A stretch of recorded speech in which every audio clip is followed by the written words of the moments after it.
जय मसीह की मेरे प्रियो, क्रिसमस की शुभकामनाओं के साथ प्रभु यीशु मसीह के पवित्र और दिव्य नाम में आप सबको मेरा प्रणाम, सलाम, प्रेज द लॉर्ड। और मेरी आप सबों से नम्र निवेदन है कि इस वीडियो में अंत तक बने रहें तो तुम और तुम्हारा घराना क्रिसमस की सारी आशीर्वादों से भरपूर हो जाओगे। प्रियो, जैसा कि हम जानते हैं कि अदन की वाटिका में आदम और हवा जो रहते थे, परमेश्वर ने उनको रखा था, लेकिन आज्ञा उल्लंघन के कारण, उन्होंने जो आज्ञा उल्लंघन किया है उसके कारण वे अदन की वाटिका से निकाल दिए गए हैं। और इसका कारण क्या है? इसका कारण है सर्प ने हवा को बहकाया और हवा शैतान के बहकावे में आकर वो फल को खाया जिसे परमेश्वर ने मना किया था। खुद तो खाई और अपने पति आदम को भी खिलाया और दोनों श्रापित हो गए। परमेश्वर ने उनको अदन की वाटिका से निकाल दिया और इसका कारण जो है, सर्प जो धूर्त था, वो शैतान ने जो आदम और हवा को बहकाकर अदन की वाटिका से निकालने के विषय में वह सफल हो गया था। और परमेश्वर ने शैतान सर्प को बुलाकर उसे श्रापित किया। प्रियो, हम देखते हैं उन सारे श्रापित वचनों में परमेश्वर का एक सुंदर भविष्यवाणी भी हुई है। आइए मैं आपको उस वचन की ओर ले चलता हूं। उत्पत्ति किताब उसका तीसरा अध्याय, उत्पत्ति किताब उसका तीसरा अध्याय, और मैं आपको 15 वचन पढ़ के सुनाता हूं। कृपया आप अपनी बाइबल में ध्यान दीजिए। परमेश्वर सर्प से कह रहे हैं, श्रापित वचन कह रहे हैं। परमेश्वर सर्प को श्राप देते हुए जो वचनों को कहा है, मैं आपको पढ़ के सुना रहा हूं। कृपया ध्यान दीजिए। उत्पत्ति किताब उसका तीसरा अध्याय 15 वचन लिखा है, और मैं तेरे और इस स्त्री के बीच में और तेरे वंश और इसके वंश के बीच में बैर उत्पन्न करूंगा। वो तेरे सिर को कुचल डालेगा और तू उसकी एड़ी को डसेगा। परमेश्वर सर्प से कहते हैं कि हे सर्प, मैं इस स्त्री के और तेरे बीच में और स्त्री के वंश में और तेरे वंश के बीच में बैर उत्पन्न करूंगा। बैर यानी नफरत। तो दोस्तों, हम देखते हैं कि परमेश्वर ने सर्प से कहा कि तेरे वंश और इस स्त्री के वंश, यह स्त्री कौन है? हवा। यह स्त्री कौन है? हवा। हवा के वंश के बीच में और सर्प के वंश के बीच में परमेश्वर ने एक बैर उत्पन्न किया है। दोस्तों, हव्वा की संतान यानी स्त्री की संतान, दुनिया के हर एक व्यक्ति स्त्री से ही जन्म लेता है। तो क्या परमेश्वर ने स्त्री से जन्म लेने वाले इस पृथ्वी के सारे मनुष्यों के विषय में कह रहे हैं? बात ऐसी है कि परमेश्वर जो भविष्यवाणी की है वो एक व्यक्ति के विषय में है, ना कि झुंड के विषय में। यह बात सच है कि हम सब स्त्री से जन्म लेते हैं, पर यह जो स्त्री बच्चों को जन्म देती हैं, इसके पीछे एक पुरुष का सहयोग होता है। पृथ्वी पर हर एक स्त्री पुरुष के सहयोग से ही बच्चों को जन्म देती है, लेकिन परमेश्वर ऐसे स्त्री के बारे में कह रहे हैं, वो स्त्री जो बिना पुरुष के सहयोग से अपने बच्चों को जन्म दे। और हम देखते हैं पवित्र शास्त्र बाइबल में माता मरियम ने भविष्यवाणी के अनुसार अपने गर्भ से प्रभु यीशु मसीह को जन्म दिया है। प्रभु यीशु मसीह जो माता मरियम के गर्भ से जन्म लिया है, यह परमेश्वर की भविष्यवाणी है। समय पूरा हुआ और परमेश्वर ने अपने पुत्र को स्त्री से जन्म लेने के लिए भेजा है। आइए हम पढ़ेंगे गलातियों की पत्री उसका 3 अध्याय और 4 वचन में हम देखते हैं, परंतु जब समय पूरा हुआ तो परमेश्वर ने अपने पुत्र को भेजा जो स्त्री से जन्मा। परमेश्वर ने अपने पुत्र को भेजा जो स्त्री से जन्मा। प्रभु यीशु मसीह माता मरियम के गर्भ में एक स्त्री का पुत्र बनकर, वंश बनकर जन्मा है। दोस्तों, लोग ये सिखाते हैं स्त्री संतान यानी फरीसी के विषय में जब प्रभु यीशु मसीह कहते हैं तो उनको हे सर्प के संतान, हे सर्प के बच्चों कहकर जो संबोधित किया है, तो बहुत सारे लोग सिखाते हैं कि सर्प के संतान वो फरीसी लोग हैं, वो सदुकी और फरीसी लोग हैं। तो दोस्तों, मैं आपको बताना चाहता हूं, परमेश्वर ने जो भविष्यवाणी की है वो एक वचन में है, सर्प संतान और स्त्री संतान। सर्प संतान एक वचन है तो स्त्री संतान भी एक ही वचन है, एक वचन में ही कहा गया है। यानी कि स्त्री संतान यानी एक दिव्य पुरुष है, ना कि झुंड। झुंड नहीं है, सर्प संतान यानी झुंड नहीं है, वो एक व्यक्ति है, वो दिव्य व्यक्ति, परमेश्वर का पुत्र जो स्त्री से जन्म लेने के लिए उसे भेजा गया है। समय पूरा हुआ, परमेश्वर ने अपने पुत्र को भेजा ताकि वो स्त्री से जन्म ले। तो स्त्री से जन्मा हुआ वो जो संतान है वो है हमारा प्रभु यीशु मसीह, हमारा उद्धार करता, पिता परमेश्वर का पुत्र। तो दोस्तों, अब ये सर्व संतान कौन है? फिर हमने जान लिया कि स्त्री का संतान, स्त्री से जन्मा हुआ जो पुत्र हैं, जो संतान है, वह है प्रभु यीशु मसीह। अब ये सर्प संतान कहां है? क्या इसका जन्म हुआ है? हाँ मेरे दोस्त, ये बहुत बड़ा प्रश्न है। ये बहुत बड़ा प्रश्न है कि क्या सर्प संतान का जन्म हुआ है? तो आइए दोस्तों, परमेश्वर की भविष्यवाणी है वो पूरा होकर ही रहेगा। ये पूरा हुआ है, इसलिए शैतान, अजगर ने, सर्प ने अपने पुत्र को पूरा अधिकार दे दिया है, जिसमें लिखा है प्रकाशित वाक्य उसका 13 अध्याय, प्रकाशित वाक्य उसका 13 अध्याय, और लिखा है 13 अध्याय और दूसरे वचन में हम देखते हैं, प्रकाशित वाक्य उसका 13 अध्याय दूसरे वचन में हम देखते हैं, जो पशु मैंने देखा वो चीते के समान था, उसके पांव भालू के से और मुंह सिंह का सा था। उस अजगर ने, ध्यान दीजिए यहां से, उस अजगर ने अपनी सामर्थ और अपना सिंहासन और बड़ा अधिकार उसे दे दिया।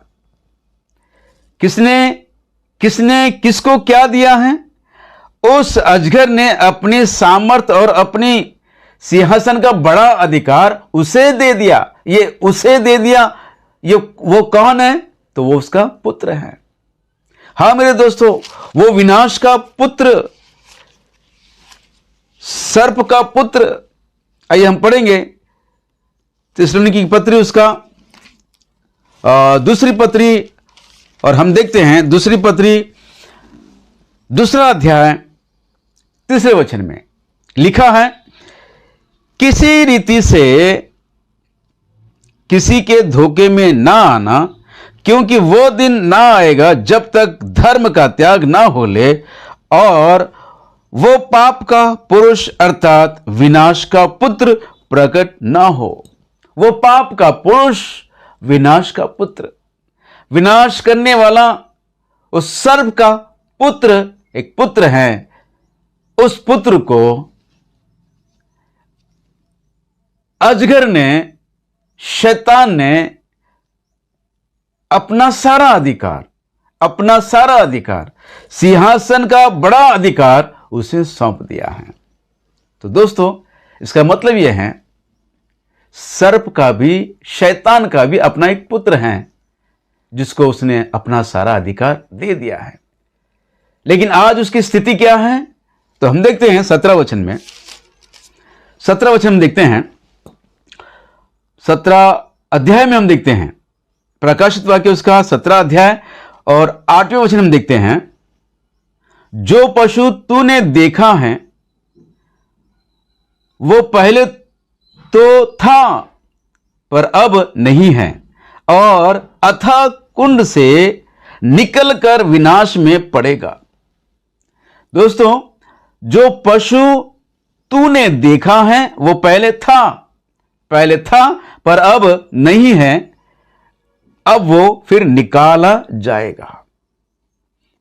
पहले था, अब नहीं है, अब आने वाले दिनों में वो निकाला जाएगा। ध्यान दीजिए मेरे दोस्तों, और उसके बारे में और हम देखते हैं, यहां पर आगे पढ़ते हैं।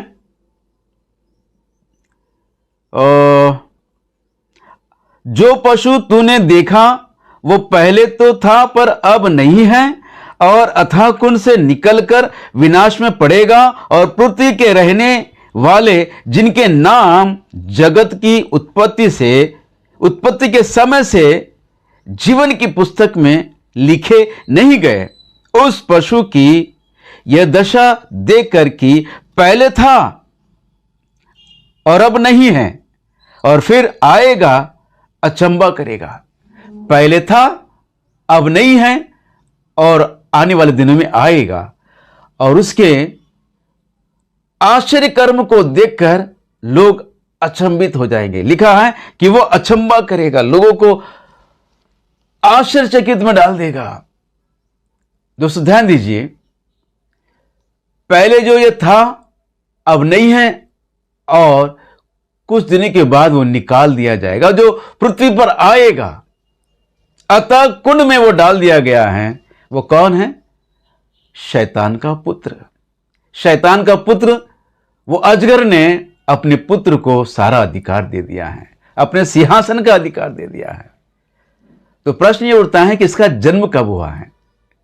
उसका एक पुत्र है, हमने ये जान लिया है, पर इसका जन्म कब हुआ है? आइए हम पढ़ेंगे उत्पत्ति किताब उसका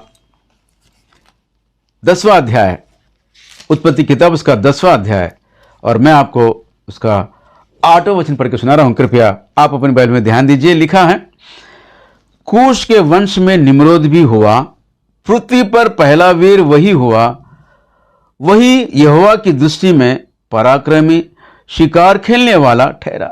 वही यहोवा की दृष्टि में पराक्रमी और शिकार करने वाला ठहरा। कौन है ये? निम्रोद। निम्रोद नूह के वंश में जन्मा हुआ कूश का पुत्र है। कूश के और भी बहुत सारे पुत्र हुए हैं, पर उनके विषय में परमेश्वर ने ऐसा नहीं कहा। परमेश्वर ने निम्रोद के विषय में कहा है कि वो तो पराक्रमी और शिकार खेलने वाला है। तो क्या इसका मतलब यह है, निम्रोद जो शिकार करने वाला है वो जंगली जानवरों का शिकार करता है, और वो जंगली जानवरों का शिकार करता है इसलिए परमेश्वर ने उसको पराक्रमी और शिकार करने वाला कहा है? नहीं मेरे दोस्तों, दुनिया में बहुत सारे ऐसे लोग हैं जो आज भी शिकार करते हैं जंगली जानवरों का। तो क्या वे सभी लोग परमेश्वर की दृष्टि में पराक्रमी और शिकार करने वाले ठहरेंगे? परमेश्वर की दृष्टि में नहीं मेरे दोस्तों। परमेश्वर की दृष्टि में, यहोवा परमेश्वर की दृष्टि में जो पराक्रमी और शिकार करने वाला ठहरा है वो निम्रोद। उसका शिकार कौन है? तो परमेश्वर की संतान है। आदम की संतान को उसने अपना शिकार बनाया है। दोस्तों हम देखते हैं उसने अपना एक राज्य को स्थापित करने की कोशिश की है। उसने अपने राज्यों को स्थापित किया है और बेबीलोन में भी ऐसा एक राज्य स्थापित करने की कोशिश की है। और लिखा है, वचन कहता है कि आओ हम सब मिलकर ऐसा एक गुम्मट बनाएं, ऐसा एक गुम्मट बनाएं जो आकाश से बात करे और सारी पृथ्वी पर अपना नाम करे। अपना नाम करे, इसका मतलब क्या है? यहोवा का नाम मिटा दे, यहोवा परमेश्वर का नाम मिटा दे। दोस्तों, ये इतना पराक्रमी और शिकार करने वाला परमेश्वर की दृष्टि में इसलिए ठहरा है, वो तो यहोवा के नाम को मिटाने की कोशिश कर रहा था अपने ज्ञान और पराक्रम, अपने ज्ञान और शक्ति के द्वारा। हाँ दोस्तों, वो पराक्रमी शक्तिशाली हैं। उन दिनों में नपीली लोग रहा करते थे। आइए हम पढ़ेंगे गिनती की किताब, उसका 13 अध्याय, और मैं आपके लिए गिनती की किताब उसका 13 अध्याय और आपके लिए मैं 33 वचन पढ़ के सुना रहा हूं, कृपया ध्यान दीजिए। लिखा है, फिर हमने वहां नपीलों को अर्थात नपीली जाति वाले अनाकवंशियों को देखा और हम अपनी दृष्टि में उनके सामने टिड्डे के समान दिखाई पड़ते थे और ऐसे ही उनकी दृष्टि में मालूम पड़ते थे। दोस्तों, कनान में जाकर जब भेदियों ने जाकर देखा तो वहां जो लोग थे वो नपीली और अनाक वंशियों के लोग, उनको देखकर अपने आप को वो कह रहे हैं कि हम उनके सामने तो टिड्डियों के समान हैं और उनकी दृष्टि में भी हम टिड्डी हैं। दोस्तों ध्यान दीजिए, इजरायली लोग अपने आप को उनके साथ जब तुलना कर रहे हैं तो अपने आप को कहते हैं कि हम तो टिड्डियों के समान दिखाई पड़ते हैं।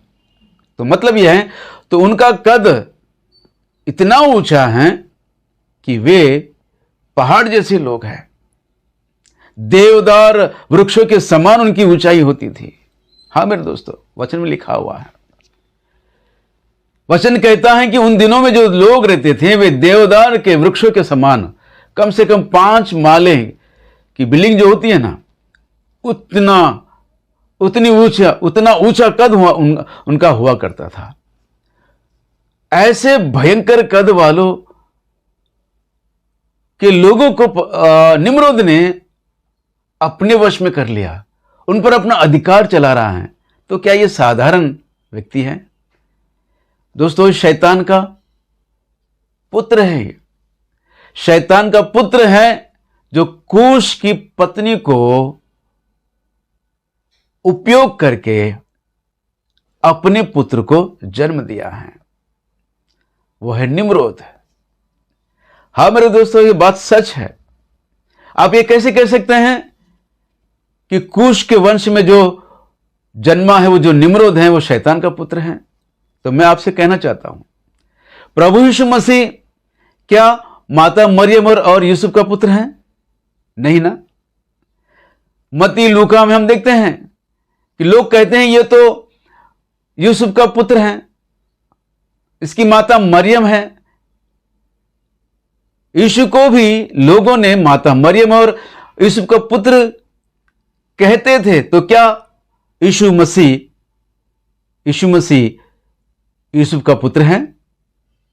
दोस्तों ध्यान दीजिए, यीशु मसीह को दाऊद का वंश कहा गया है, वैसे ही शैतान का पुत्र वो सर्प का वंश कहा गया है। हाँ मेरे दोस्तों, निम्रोद सर्प का वंश है। वो शैतान का पुत्र है जिसे वो अजगर ने अपना सारा अधिकार दे दिया है, सारा अधिकार दे दिया है। हाँ दोस्तों, और अंतिम दिनों में हम देखते हैं कि वो लोगों को अचंभित करेगा। 17 अध्याय में हम देखें ना, 17 अध्याय में हम देखते हैं, प्रकाशित वाक्य उसका 17 अध्याय, और मैं आपको फिर से 8वां वचन पढ़ के सुना रहा हूं, ध्यान दीजिए।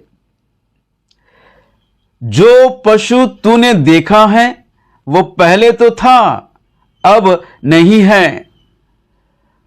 अतः कुंड से निकलकर विनाश में पड़ेगा, और पृथ्वी के रहने वाले जिसके नाम जगत की उत्पत्ति के समय से जीवन की पुस्तक में लिखे नहीं गए हैं, इस पशु की यह दशा देखकर कि पहले था और अब नहीं है और फिर आएगा, अचंबा करेगा, फिर आएगा और अचंबा करेगा। दोस्तों, परमेश्वर यहोवा ने जब देखा कि परमेश्वर के नाम को मिटाने के लिए उसने योजना बनाई, तो परमेश्वर ने उसको भी खत्म किया। हाँ मेरे दोस्तों, वो उसका भी अंत हुआ, और हम देखते हैं उसे परमेश्वर ने अथाह कुंड में डाल दिया। पहले था, अब नहीं है। प्रकाशित वाक्य जब लिखते समय अब नहीं है, लेकिन अब इन अंतिम दिनों में फिर आएगा और लोगों को अचंभित करेगा।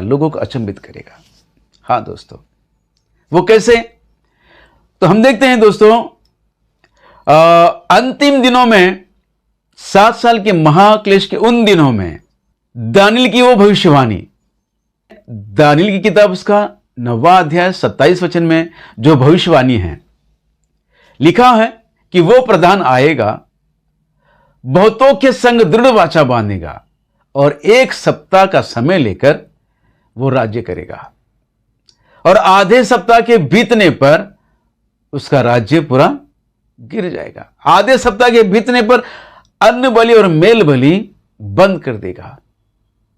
तो मतलब यह है कि वो जो 1 सप्ताह का समय लिया है, मतलब 7 साल का जो समय लिया है, 7 साल का समय लेकर वो खरा नहीं उतरा। 3.5 साल पूरे होते ही उसका असल रूप बाहर आ गया। तो दोस्तों, यह और कोई नहीं है, यह अंतिम मसीह विरोधी का एक पात्र है, अंतिम मसीह विरोधी का एक खिलौना है। ये अंतिम मसीह विरोधी नहीं है, यह अंतिम मसीह विरोधी का खिलौना है, जिसे 1 सप्ताह का समय दिया गया है। 1 सप्ताह का समय उसे दिया गया है, वो उसके बड़े मांगने पर उसे दिया गया है। बहुतों के संग वो बातें कर कर उनको मनाकर वो 1 सप्ताह का समय प्राप्त करता है। 1 सप्ताह है ना 7 साल। और दोस्तों, इन 7 साल के महाक्लेश के उन दिनों में ये लोगों को अचंभित करेगा, वो कैसे? दोस्तों, मैं आपको बताना चाहता हूं, ध्यान दीजिए, यहां बड़े ध्यान से सुनिए आप लोग। जब ये बहुतों को मनाकर बातें कर 1 सप्ताह का समय लेगा, तो दोस्तों वो जो 10 देशों का गठबंधन है, वन वर्ल्ड गवर्नमेंट है, उनमें से 3 देश के लोग इसका विरोध करेंगे, और इस विरोध में एक छोटा सा युद्ध होगा। और इस युद्ध में अंतिम मसीह विरोधी का इस पात्र को, इस खिलौने को एक बड़ा घाव लगेगा, प्राण घातक घाव से वो मर जाएगा, मृत्यु हो जाएगी उसकी। आइए हम पढ़ेंगे प्रकाशित वाक्य उसका 13 अध्याय, और मैं आपको 3रा वचन पढ़ के सुना रहा हूं, ध्यान दीजिए। मैंने उसके सिरों में से एक पर ऐसा भारी घाव लगा देखा, मानो वह मरने पर हैं। फिर उसका प्राण घातक घाव अच्छा हो गया, और सारी पृथ्वी के लोग उस पशु के पीछे पीछे अचंबा करते हुए चले। इस शब्द को हमने 17 अध्याय 8-9 वचन में हम देखे हैं, जो पहले था अब नहीं है, और अंतिम दिनों में वह आएगा और लोगों को अचंभित करेगा। दोस्तों, वे लोगों को अचंभित करेगा। ये कौन है? वो प्रधान जो अंतिम मसीह विरोधी के लिए एक खिलौना बनकर उसका उपयोग किया जा रहा है यहां पर। दोस्तों, इसके साथ एक छोटा युद्ध होगा और यह पूरी तरह मारा जाएगा। ऐसा लिखा है, प्राण घातक घाव, यानी कि प्राण चले गए, वो उसकी मृत्यु हो गई, लेकिन उसका घाव अच्छा हो गया। मतलब यह है कि वो फिर से जी उठेगा। हाँ मेरे दोस्तों, उसकी अंतिम यात्रा निकलेगी, लोग उसके पीछे हो लेंगे, लेकिन होगा क्या, अचानक ही उस अंतिम यात्रा के उस समय वो उठकर खड़ा हो जाएगा। वो लोगों के सामने जिंदा होकर दोस्तों वो कहेगा कि देखो, तुम जिसके इंतजार में थे, वो मसीहा मैं ही हूं। और यह भी कहेगा कि उन दिनों में जो प्रभु यीशु मसीह तीसरे दिन जी उठा है, उसके जी उठने के विषय को किसी ने नहीं देखा, वो तो उसके चेलों ने उसका प्रचार किया है। मैं तो आज तुम्हारे आंखों के सामने जी उठा हूं, मुझ पर विश्वास कीजिए, मैं वही मसीहा हूं जिसका तुम इंतजार करते हो। हाँ मेरे दोस्तों, लोग उसके पीछे हो लेंगे। लिखा है कि लोग उसके पीछे हो लेंगे। आइए हम पढ़ेंगे, अचंबा करते हुए चले, लोगों ने अजगर की पूजा की, क्योंकि उसने उस पशु को अपना अधिकार दे दिया था। उसने उस पशु को अपना अधिकार दे दिया था। लोग अचंभित होकर उसके पीछे हो लेंगे। और लिखा है, उसने उस पशु को अपना अधिकार दे दिया था। यह अधिकार देने वाला कौन है? शैतान, वो सर्प। और अधिकार जिसने पाया है वो कौन है? जो पहले था अब नहीं है, अब वो फिर से आया है। वो कैसे? ये जो प्रधान जो खिलौने की तरह उपयोग किया गया है, ये मारा गया है, अतः कुंड से निकलकर निम्रोद की आत्मा इसकी देह में प्रवेश हुआ है। हाँ मेरे दोस्तों, इसकी देह में प्रवेश होकर वो तब जाकर फिर 3.5 साल पूरे 7 साल के महाक्लेश के उन दिनों में 3.5 साल पवित्र लोगों से लड़ेगा। उसे यह भी अधिकार दिया जाएगा। लिखा है मेरे दोस्तों, आइए हम पढ़ेंगे 13 अध्याय 5वें वचन, प्रकाशित वाक्य 13 अध्याय 5वें वचन लिखा है, बड़े बोल बोलने और निंदा करने के लिए उसे एक मुंह दिया गया है और उसे 42 महीने तक काम करने का अधिकार दिया गया है। 42 महीने तक काम करने का अधिकार दिया है। कौन सा काम करेगा? आइए हम पढ़ेंगे, 42 महीने तक उसे काम करने का अधिकार दिया गया है। 6वें वचन देखते हैं, उसे परमेश्वर की निंदा करने के लिए उसने परमेश्वर की निंदा करने के लिए मुंह खोला कि उसके नाम और उसके तंबू अर्थात स्वर्ग में रहने वालों की निंदा करें। और हम 7वें वचन देखते हैं, उसे यह भी अधिकार दिया गया कि पवित्र लोगों से लड़े। पवित्र लोग यानी प्रभु यीशु मसीह की कलीसिया, उसकी दुल्हन से लड़े। दोस्तों, वो अजगर जिसने अपने पुत्र को जो सारा अधिकार दिया है, अपने सिंहासन का अधिकार दिया है, वो प्रधान जो बहुतों के संग